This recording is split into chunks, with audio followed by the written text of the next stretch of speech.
Avalanche is down close to 95% from the old all-time high in 2021. From our current prices, to make it back to that price, we need to move up nearly 1600%. In today's video, I'm going to give you my full price prediction for Avalanche AVAX in 2023 and this upcoming bull run expected to end by 2026. I'm going to be going over my short-term and long-term prices that we can expect in the future. Make sure to smash the like, subscribe, leave a comment, and tap that notification bell. Check out my trading masterclass in this video description that's currently 50% off, and sign up with the top global crypto exchange. Before we jump straight into the price prediction, let's look at the current price of AVAX and see where we can actually get into in the short term, because I do see a long-term price that I'd actually be looking to get out of. But before we jump straight into that part, let's actually look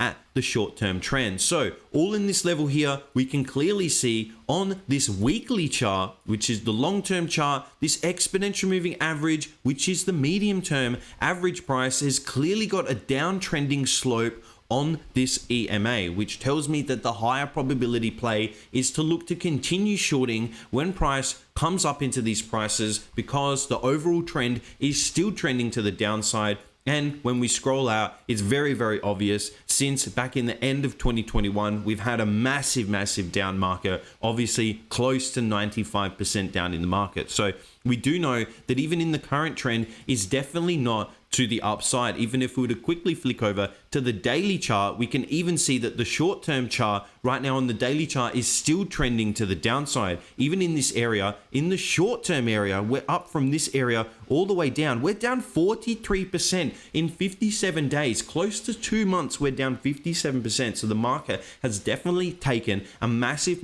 tumble, and even in this short-term market, definitely trending to the downside. So I cannot look to be buying AVAX in this current market. Unfortunately, the one thing that I do look for is this trend beginning to flick to the upside. It just tells me that the higher probability play is more upside momentum. And as you can see, if you were to short anywhere through here, you would have made massive gains to the downside, because that was just unfortunately the high probability play. So we flick back over to the weekly chart. We know that still the high probability play on the short term and even on the medium term is still to the downside. One thing we can see is we're making a bit of a wedge in this area, where we're actually making a form of a wedge. We actually connect these prices through here, and you can see we're basically coming right to the apex, which is where these two converging lines are going to meet. When we actually break up, we break it up into thirds. We look at that as the first third, we look at that as the second third, and we look at this as the last third. And we always look in this last third of the triangle is where we get that major breakout to the upside. When we have a downtrending wedge, we get upside breakout. When we have an uptrending wedge, we get downside breakout. So we have a downtrending wedge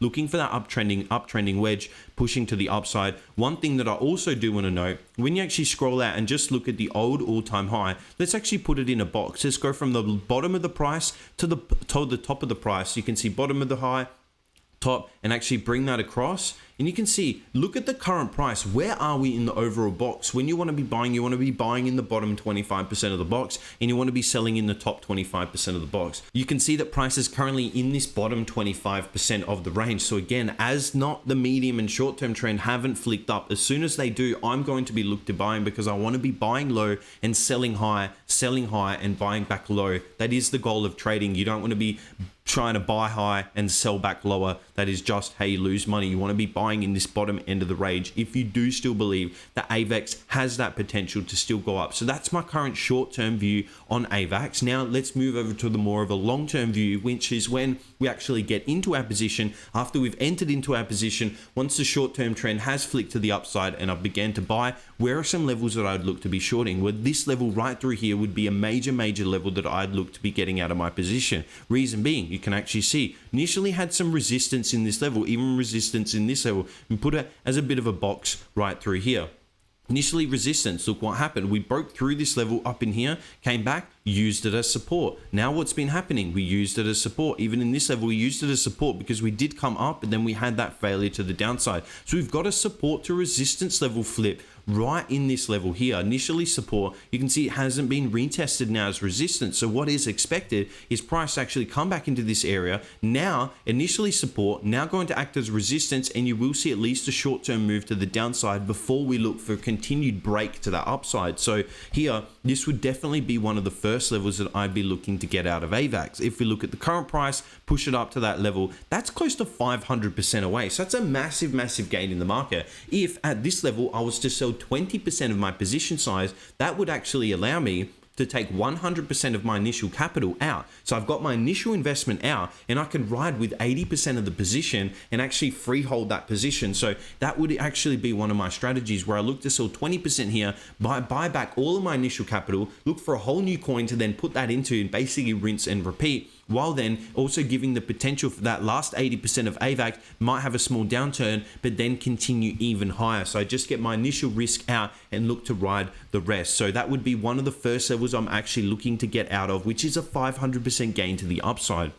When we continue to look, there's no more support and resistance zones. There's really no symmetrical triangles. It was sort of broken through here. I have a bit of a symmetrical triangle, got the apex retest right here, and then got that breakdown. The last thing that we really can do is use the trend-based Fibonacci extension, where we go to this all-time low back in 2020, then bring it all the way high in 2021, and then down to this current low in 2023, and we do get some price predictions. So we've got this back to 1-to-1 at the old all-time high. We've then got the 1618 to 175 level, known as the golden zone, then get the 2618, 3618, and 423 levels in the market. So the one thing that is hard is when we don't have price, because you can see price is never projected into these levels here. So it's basically a dark zone. We've never traded into this price, so it is a little bit hard to predict and go off these support to resistance flips and past previous price traded. But here we don't have any price traded, so we are looking at some future predictions using these ratios based off these mathematical equations,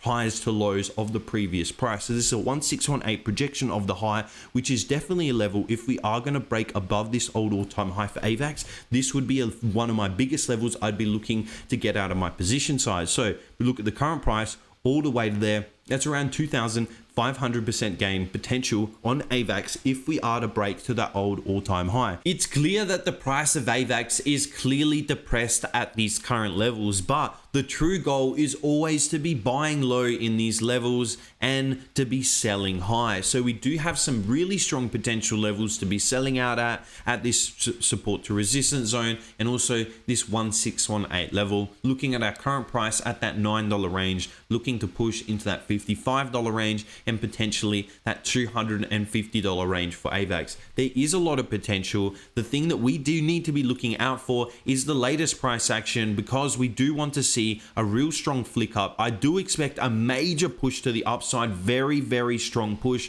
which does happen when we come to the end of this trend. As I showed you, we're in that last third of the triangle, which is when we get that explosion in price. So it is expected very, very soon, but we do need to just wait for the price to develop. We can actually see right now, we've made 1 push, 2 push, 3 push, and 4 push. Wedges actually come in forms of 3, so that would be a 3. Also come in forms of 5, which would mean 1 more push, or they also come in forms of 7, which would be 3 more pushes in total. So we're either going to see 1 more strong push to the downside before the big push up, or another 2 more after that, and then the really strong push up. Regardless, we're expecting high prices. We need to get ready. We need to be expecting exactly where to be selling out at. We need to be looking at what we want the short-term price to be looking at. When you make all these deductions, you have your trading in place, you get your capital in place, and this is how you truly make that long-term capital in the market. Make sure to smash the like, subscribe, leave a comment, and tap that notification bell.